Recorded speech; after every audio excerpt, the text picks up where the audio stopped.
So Wizards of the Coast, they're never going to learn, are they? Dungeons and Dragons to require cultural consultants, sensitivity readers, for every release following Spelljammer Hadozi Controversy. All new D&D content will be reviewed at least twice before printing according to a new process. And this is how the bloat continues to get jobs.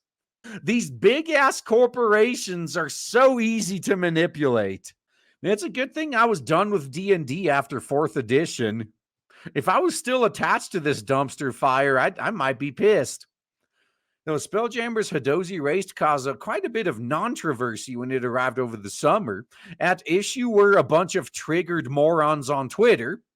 And the origin story corresponds a little too close to real-life colonial enslavement. Yeah, this is fucking typical. These are the same people that pretty much ran a Chinese woman off the internet because her depiction of slavery as it happened in Asia wasn't the same as what happened here in America. Yeah, these fuckers are the real racists. The Dungeons & Dragons developer Wizards of the Left Coast came under fire soon after the release of Spelljammer, leading the company to release an apology and official errata on September 2nd. Yep, so the terrorists got their blood. Now they're going back again. So, hey, you know how you can avoid this happening again? How about you give us money to not call you racist? So Wizards explained that Hadozi first appeared in 1982 when insufficient vetting was performed before reprinting them in the updated rulebook. Or how about this, Wizards? Leave the old stuff alone. It's too good for you talentless fucks. And just stick to making new stuff. Like that module that was all about Magic College. That's all you know how to do. Leave the good old stuff alone. Today, D&D head honcho Christopher Perkins has taken to the D&D blog to explain how Wizards of the Left Coast will do better in the future content releases. Wizards of the Left Coast is creating a new inclusion review process that will catch content that triggers easily offended people that are literally triggered by everything before it can see publication. Now, the professional victims are going to take this as a challenge. Oh, you think I can't be offended by your vetted content? Bitch, do you know who I am? I'm offended by a random blue car driving down the street, motherfucker. You think I can't find something to be offended at in your bullshit rulebook? Bitch, give me that. Oh my God! Look, there's the word "black" is in here. That's clearly a reference and a diss towards black people.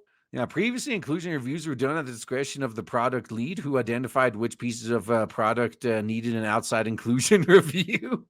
The studio's new process mandates that every word, illustration, and map must be reviewed by multiple outside cultural consultants prior to publication.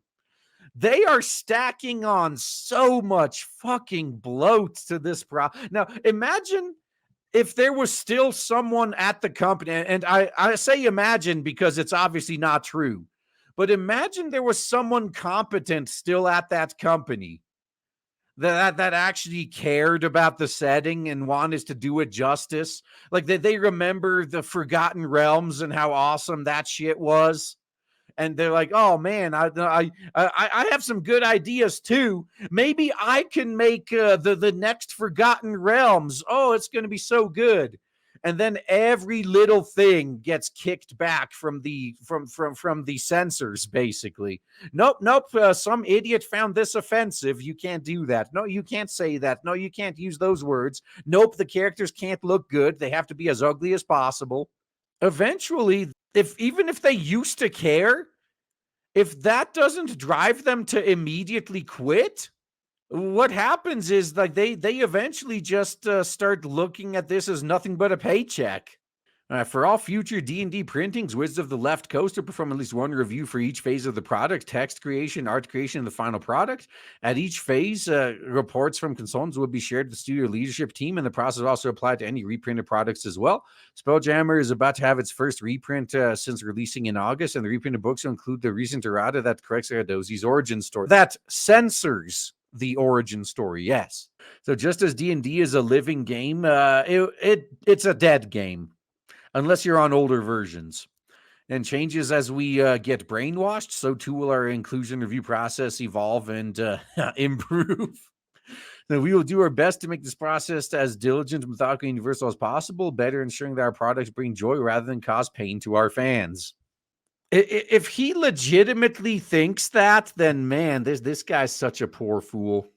What you're doing is you're basically telling your fans that are only there because they want joy to go fuck themselves, because a bunch of perpetually offended snowflakes that are looking for something to be offended by got offended by your fans having fun. So you have to stop your fans from having fun because outsiders are offended, but somehow you say you want to bring joy. Who are you bringing joy to? You're killing the joy for the people that previously found joy here, and you're not creating any new joy with the outsiders. Like, absolute best case is that they're just going to calm their tits for a little bit and not be as mad for a few minutes, but that's far from being joyful. What do I know? I'm hopefully not the one that's going to be bankrupt here soon. Yeah, so Wizards of the Left Coast and Hasbro in general, they were riding high on the pandemic. Yeah, you guys realize that, right? It was the pandemic that caused D&D to explode like it did, that made so much money for Hasbro. Hasbro owns Wizards of the Left Coast, by the way, in case you're wondering why I'm bringing them up. And then the pandemic ended and people weren't trapped in their homes anymore. And all of a sudden, D&D is going back to the size it used to be. And they're viewing this as a fucking loss. If anything, I say, let this be a lesson. This is what happens when you appease the tourists. You told your longtime hardcore fans to fuck off to appease a bunch of fucking tourists that were only there temporarily because all the better things they'd rather be doing were temporarily out of order. So they just begrudgingly, they sighed and said, fine, I'll play this D&D shit with you. And of course, once the tourists are able to go back to what they really wanted to be doing, they're not going to stick around.